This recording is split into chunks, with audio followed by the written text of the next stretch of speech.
THE JUNGLE by Upton Sinclair. Chapter 24. In the face of all his handicaps, Jurgis was obliged to make the price of a lodging and of a drink every hour or two, under penalty of freezing to death. Day after day he roamed about in the Arctic cold, his soul filled full of bitterness and despair. He saw the world of civilization then more plainly than ever he had seen it before. A world in which nothing counted but brutal might, an order devised by those who possessed it for the subjugation of those who did not. He was one of the latter, and all outdoors, all life, was to him one colossal prison, which he paced like a pent-up tiger, trying one bar after another, and finding them all beyond his power. He had lost in the fierce battle of greed, and was so doomed to be exterminated, and all society was busy to see that he did not escape the sentence.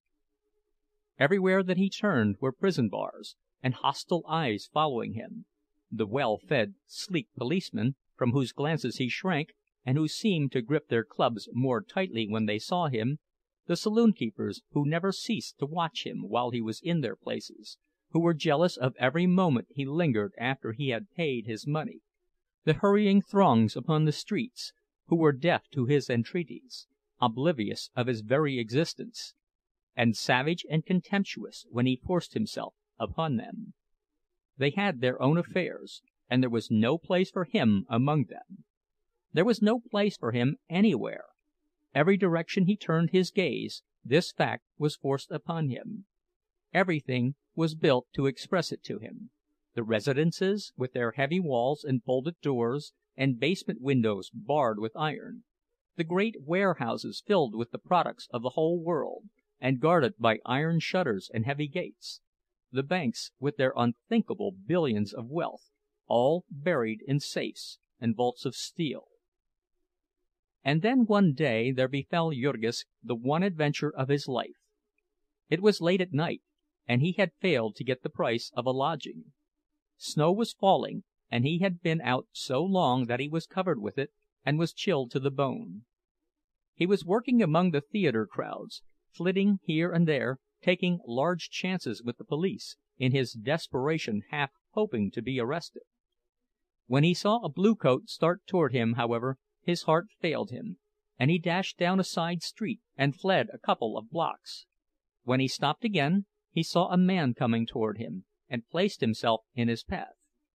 "Please, sir," he began in the usual formula, "will you give me the price of a lodging? I've had a broken arm, and I can't work, and I've not a cent in my pocket. I'm an honest working man, sir, and I never begged before. It's not my fault, sir." Jurgis usually went on until he was interrupted, but this man did not interrupt, and so at last he came to a breathless stop. The other had halted, and Jurgis suddenly noticed that he stood a little unsteadily. "What's that you say?" he queried suddenly, in a thick voice. Jurgis began again, speaking more slowly and distinctly. Before he was half through, the other put out his hand and rested it upon his shoulder. "Poor old chappie," he said. "Been up against it, eh?" Then he lurched toward Jurgis, and the hand upon his shoulder became an arm around his neck. "Up against it myself, old sport," he said. "She's a hard old world." They were close to a lamp-post, and Jurgis got a glimpse of the other. He was a young fellow, not much over 18, with a handsome boyish face. He wore a silk hat and a rich, soft overcoat with a fur collar, and he smiled at Jurgis with benignant sympathy. "I'm hard up too, my goo' friend," he said. "I've got cruel parents, or I'd set you up. What's the matter with her?" "I've been in the hospital." "Hospital!" exclaimed the young fellow, still smiling sweetly. "That's too bad. Same's my Aunt Polly. My Aunt Polly's in the hospital, too. Old Auntie's been having twins. What's the matter with you?" "I've got a broken arm," Jurgis began. "So," said the other sympathetically. "That ain't so bad. You get over that. I wish somebody'd break my arm, old chappie. Damn if I don't. Then they'd treat me better. Hold me up, old sport. What's it you want me do?" "I'm hungry, sir," said Jurgis. Hungry? Why don't you have some supper?" "I've got no money, sir." "No money? Ho, ho! Let's be chums, old boy, just like me. No money either. Almost busted. Why don't you go home then, same's me?" "I haven't any home," said Jurgis. "No home? Stranger in the city, eh? Good God, that's bad. Better come home wiz me. Yes, by Harry, that's the trick. You'll come home and have some supper—wiz me." "Awful lonesome. Nobody home. Governor gone abroad. Bubby's on honeymoon. Polly havin' twins. Every damn soul gone away. Nuff to drive a feller to drink, I say. Only old Ham standing by, passin' plates. Damn if I can eat like that. No, sir. The club for me every time, my boy, I say. But then they won't let me sleep there. Guv'nor's orders, by Harry. Home every night, sir. Ever hear anything like that? Every mornin', do? I asked him. No, sir. Every night, and no allowance at all, sir. That's my governor, nice as nails, by Harry. Told old Ham to watch me, too. Servants spyin' on me. What's yer think that, my friend? A nice, quiet, good-hearted young feller like me, and his daddy can't go to Europe, and leave him in peace. Ain't that a shame, sir? And I gotter go home every evenin' and miss all the fun, by Harry. That's what's the matter now. That's why I'm here. Had to come away and leave Kitty. Left her cryin', too. What you think of that, old sport? Let me go, kitten, says I. I come early and often. I go where duty calls me. Farewell, farewell, my own true love. Farewell, fare we hell, my own true love. This last was a song, and the young gentleman's voice rose mournful and wailing, while he swung upon Jurgis's neck. The latter was glancing about nervously, lest someone should approach. They were still alone, however. "But I came all right," continued the youngster aggressively. I can have my own way when I want it, by Harry. Freddie Jones is a hard man to handle when he gets going. No, sir, says I. By thunder, and I don't need anybody comin' home with me, either. What'sh take me for, hey? Think I'm drunk, don't you, hey? I know you, but I'm no more drunk than you are, kittens, says I to her. And then she says, "That's true, Freddie dear." She's a smart one, is Kitty. "But I'm stayin' in the flat, and you're goin' out into the cold, cold night." "Put it in a poem, lovely Kitty," says I. "No jokin', Freddie, my boy," says she. "Let me call a cab now, like a good dear.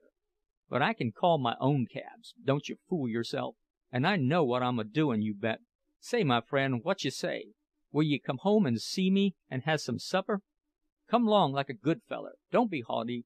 You're up against it, same as me, and you can understand a feller. Your heart's in the right place, by Harry.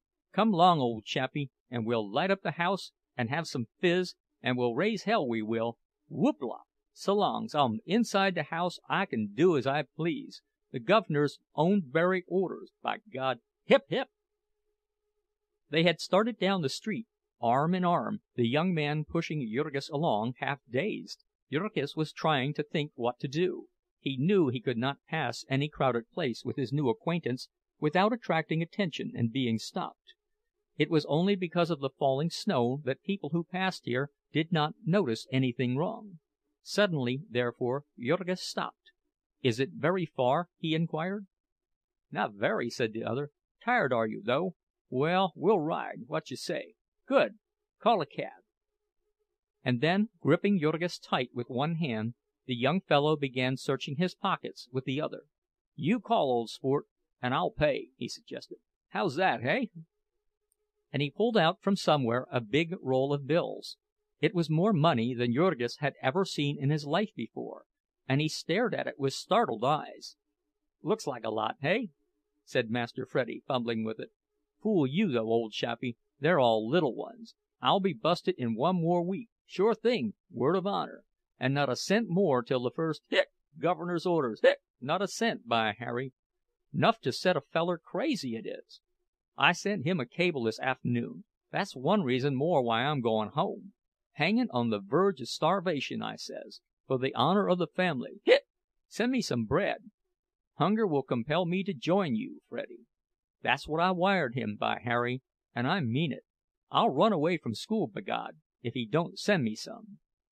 After this fashion the young gentleman continued to prattle on, and meantime Jurgis was trembling with excitement. He might grab that wad of bills and be out of sight in the darkness before the other could collect his wits. Should he do it? What better had he to hope for, if he waited longer? But Jurgis had never committed a crime in his life, and now he hesitated half a second too long. Freddie got one bill loose, and then stuffed the rest back into his trousers pocket. "Here, old man," he said, "you take it." He held it out, fluttering. They were in front of a saloon, and by the light of the window Jurgis saw that it was $100 bill. "You take it," the other repeated. "Pay the cabbie, and keep the change. I've got no head for business. Guv'ner says so hisself, and the guv'ner knows. The guv'ner's got a head for business, you bet. 'All right, Guv'ner,' I told him, 'you run the show, and I'll take the tickets.' And so he set Aunt Polly to watch me. And now Polly's off in the hospital, having twins, and me out raisin' Cain. Hello there! Hey, call him!" A cab was driving by, and Jurgis sprang and called it, and it swung round to the curb. Master Freddie clambered in with some difficulty, and Jurgis had started to follow when the driver shouted, "Hi there! Get out, you!" Jurgis hesitated, and was half obeying, but his companion broke out, "What's that? What's the matter with you, hey?" And the cabbie subsided, and Jurgis climbed in. Then Freddie gave a number on the Lake Shore Drive, and the carriage started away. The youngster leaned back and snuggled up to Jurgis, murmuring contentedly. In half a minute he was sound asleep. Jurgis sat shivering, speculating as to whether he might not still be able to get hold of the roll of bills. He was afraid to try to go through his companion's pockets, however, and besides, the cabbie might be on the watch. He had the 100 safe, and he would have to be content with that. At the end of half an hour or so the cab stopped. They were out on the waterfront, and from the east a freezing gale was blowing off the ice-bound lake. "Here we are," called the cabbie, and Jurgis awakened his companion. Master Freddie sat up with a start. "Hello," he said. "Where are we? What's this? Who are you, eh? Oh, yes, sure enough. Most forgot you, old chappie. Home, are we? Let's see. Brrr, it's cold. Yes, come 'long. We're home. It ever so humble." Before them loomed an enormous granite pile, set far back from the street, and occupying a whole block. By the light of the driveway lamps Jurgis could see that it had towers and huge gables like a medieval castle. He thought that the young fellow must have made a mistake. It was inconceivable to him that any person could have a home like a hotel or the city hall. But he followed in silence, and they went up the long flight of steps, arm in arm. "There's a button here, old sport," said Master Freddie. "Hold my arm up while I find her. Steady now. Oh yes, here she is. Saved!" A bell rang, and in a few seconds the door was opened. A man in blue livery stood holding it and gazing before him, silent as a statue. They stood for a moment, blinking in the light.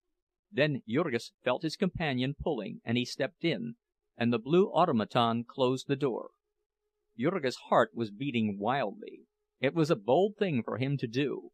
Into what strange, unearthly place he was venturing he had no idea. Aladdin entering his cave could not have been more excited. The place where he stood was dimly lighted, but he could see a vast hall with pillars fading into the darkness above, and a great staircase opening at the far end of it. The floor was of tessellated marble, smooth as glass, and from the walls strange shapes loomed out, woven into huge portieres in rich, harmonious colors, or gleaming from paintings, wonderful and mysterious, looking in the half-light purple and red and golden, like sunset glimmers in a shadowy forest. The man in livery had moved silently toward them. Master Freddie took off his hat and handed it to him, and then, letting go of Jurgis' arm, tried to get out of his overcoat. After 2 or 3 attempts he accomplished this, with the lackey's help, and meantime a second man had approached, a tall and portly personage, solemn as an executioner. He bore straight down upon Jurgis, who shrank away nervously. He seized him by the arm without a word, and started toward the door with him. Then suddenly came Master Freddie's voice: "Hamilton, my friend will remain with me." The man paused, and half released Jurgis. "Come 'long, ole chappie," said the other, and Jurgis started toward him. "Master Frederick!" exclaimed the man. "See that the cabby is paid," was the other's response, and he linked his arm in Jurgis. Jurgis was about to say, "I have the money for him," but he restrained himself. The stout man in uniform signaled to the other, who went out to the cab, while he followed Jurgis and his young master. They went down the great hall and then turned. Before them were two huge doors. "Hamilton?" said Master Freddie. "Well, sir?" said the other. "What's the matter with the dining-room doors?" "Nothing is the matter, sir." "Then why don't you open 'em?" The man rolled them back. Another vista lost itself in the darkness. "Lights!" commanded Master Freddie, and the butler pressed a button, and a flood of brilliant incandescence streamed from above, half blinding Jurgis. He stared, and little by little he made out the great apartment with a domed ceiling from which the light poured, and walls that were one enormous painting, nymphs and dryads dancing in a flower-strewn glade, Diana with her hounds and horses dashing headlong through a mountain streamlet, a group of maidens bathing in a forest pool, all life-size, and so real that Jurgis thought that it was some work of enchantment, that he was in a dream palace. Then his eye passed to the long table in the center of the hall, a table black as ebony, and gleaming with wrought silver and gold. In the center of it was a huge carven bowl, with the glistening gleam of ferns and the red and purple of rare orchids, glowing from a light hidden somewhere in their midst. "This's the dining room," observed Master Freddie. "How you like it, hey, ole sport?" He always insisted on having an answer to his remarks, leaning over Jurgis and smiling into his face. Jurgis liked it. "Rummy old place to feed in all alone, though," was Freddie's comment. "Rummy's hell. Wha's you think, hey?" Then another idea occurred to him, and he went on without waiting. "Maybe you never saw anything like this 'fore, hey, old chappie?" "No," said Jurgis. "Come from country, maybe, hey?" "Yes," said Jurgis. "Aha! I thought so.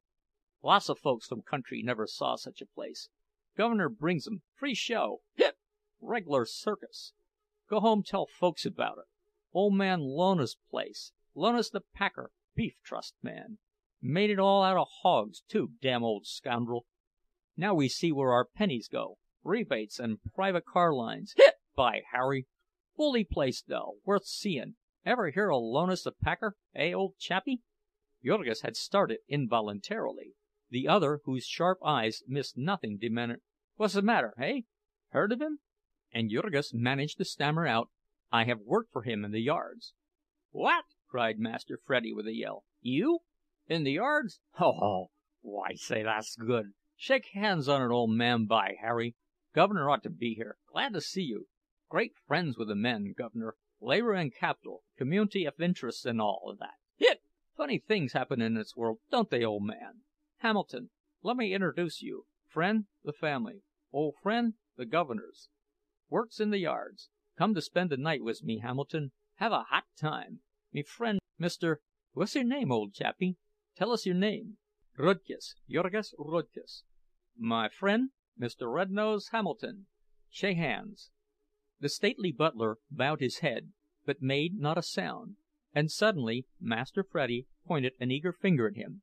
"I know what's the matter with you, Hamilton. Lay you $1 I know. You think I'm drunk, hey now?" And the butler again bowed his head. "Yes, sir," he said. At which Master Freddie hung tightly upon Jurgis' neck and went into a fit of laughter. "Hamilton, you damn old scoundrel," he roared, "I'll charge you for impudence, you see if I don't! Ho, ho, ho! I'm drunk! Ho, ho!" The two waited until his fit had spent itself, to see what new whim would seize him. "What you want to do?" he queried suddenly. "Want to see the place, old chappie? Want to play the governor? Show you round? State parlors. Louis Quinze, Louis Seize. Chairs cost 3,000 apiece. Tea room Marie Antoinette. Picture of shepherds dancing. Ruysdael. 23,000. Ballroom. Balcony pillars.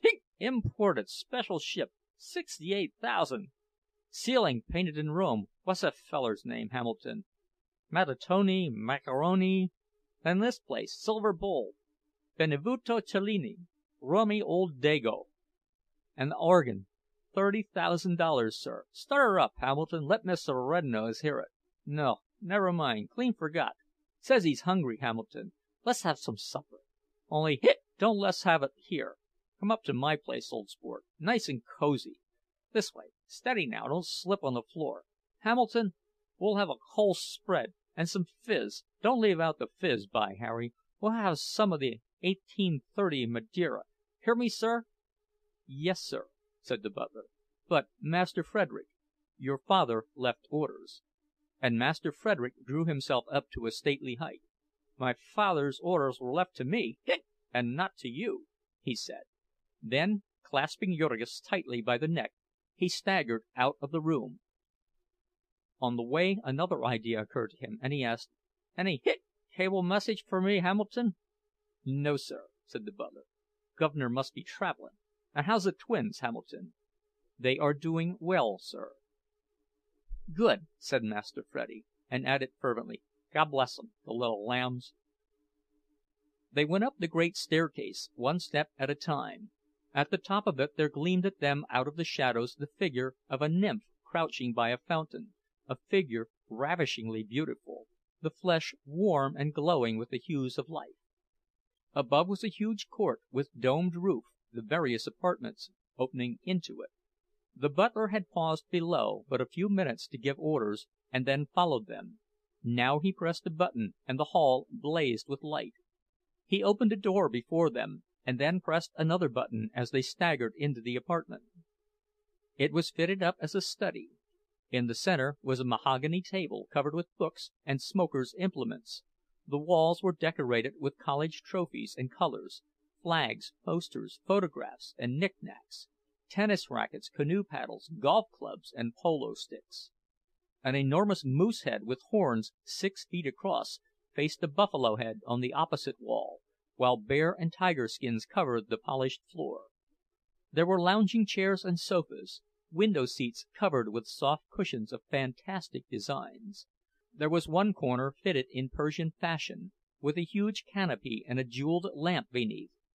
Beyond, a door opened upon a bedroom, and beyond that was a swimming pool of the purest marble, that had cost about $40,000. Master Freddie stood for a moment or two, gazing about him. Then out of the next room a dog emerged, a monstrous bulldog, the most hideous object that Jurgis had ever laid eyes upon. He yawned, opening a mouth like a dragon's, and he came toward the young man, wagging his tail.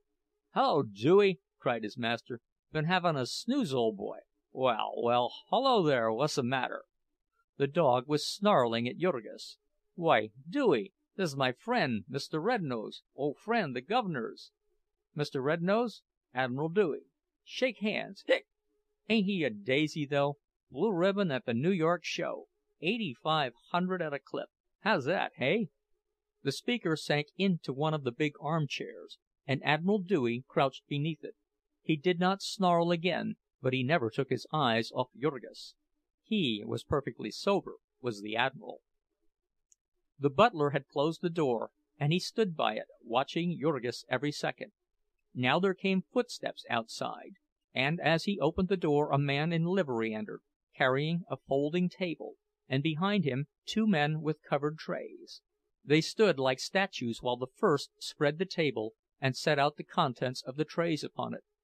There were cold pâtés and thin slices of meat, tiny bread and butter sandwiches with the crust cut off, a bowl of sliced peaches and cream in January, little fancy cakes, pink and green and yellow and white, and half a dozen ice-cold bottles of wine. "That's the stuff for you!" cried Master Freddie exultantly, as he spied them. "Come on, old chappie, move up!" And he seated himself at the table. The waiter pulled a cork, and he took the bottle and poured 3 glasses of its contents in succession down his throat. Then he gave a long drawn-out sigh, and cried again to Jurgis to seat himself. The butler held the chair at the opposite side of the table, and Jurgis thought it was to keep him out of it. but finally he understood that it was the other's intention to put it under him, and so he sat down, cautiously and mistrustingly. Master Freddie perceived that the attendants embarrassed him, and he remarked with a nod to them, "You may go." They went, all save the butler. "You may go too, Hamilton," he said. "Master Frederick," the man began.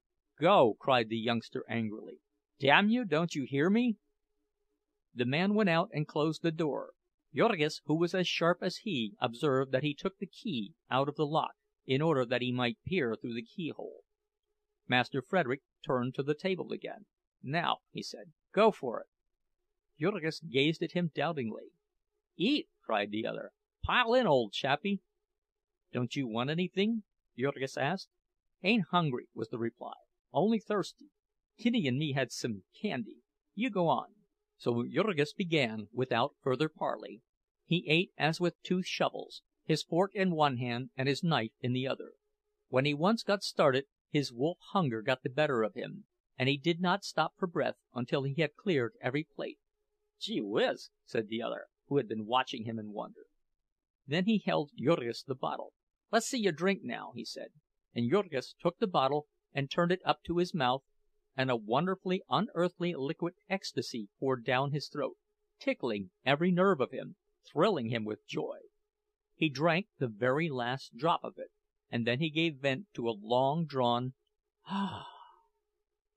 "Good stuff, eh?" said Freddie sympathetically. He had leaned back in the big chair, putting his arm behind his head, and gazing at Jurgis. And Jurgis gazed back at him.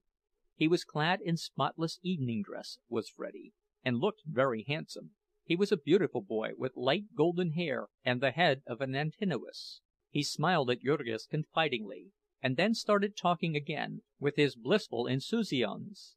This time he talked for 10 minutes at a stretch, and in the course of the speech he told Jurgis all of his family history.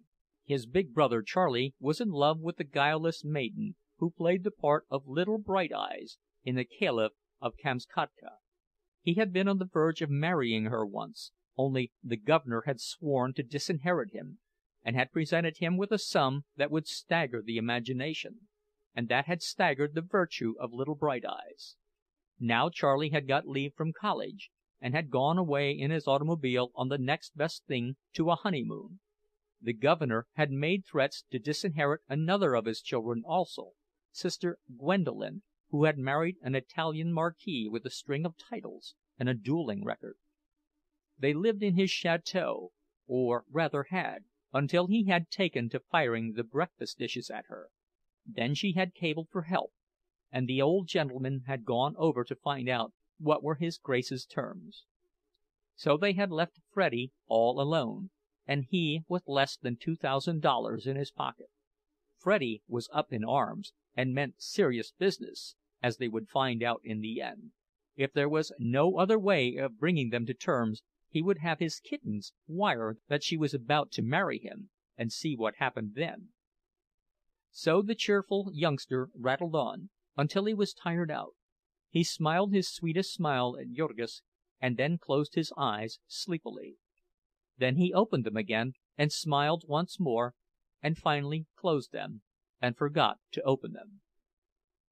For several minutes Jurgis sat perfectly motionless, watching him, and reveling in the strange sensation of the champagne. Once he stirred, and the dog growled. After that he sat almost holding his breath, until after a while the door of the room opened softly, and the butler came in. He walked toward Jurgis upon tiptoe, scowling at him, and Jurgis rose up and retreated, scowling back. So until he was against the wall, and then the butler came close and pointed to the door.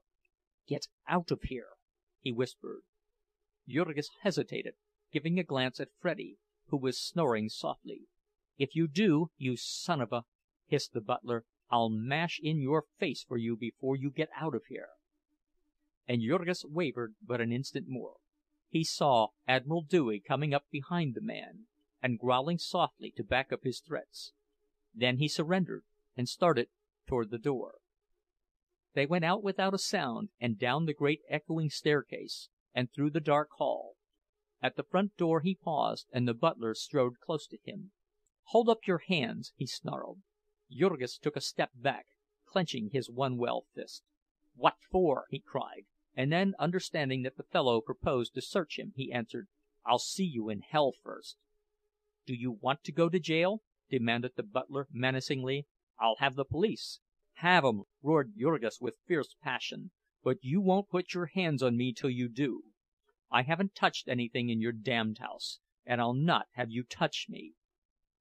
So the butler, who was terrified lest his young master should waken, stepped suddenly to the door and opened it. "Get out of here!" he said; and then, as Jurgis passed through the opening, he gave him a ferocious kick that sent him down the great stone steps at a run, and landed him sprawling in the snow at the bottom. Chapter 24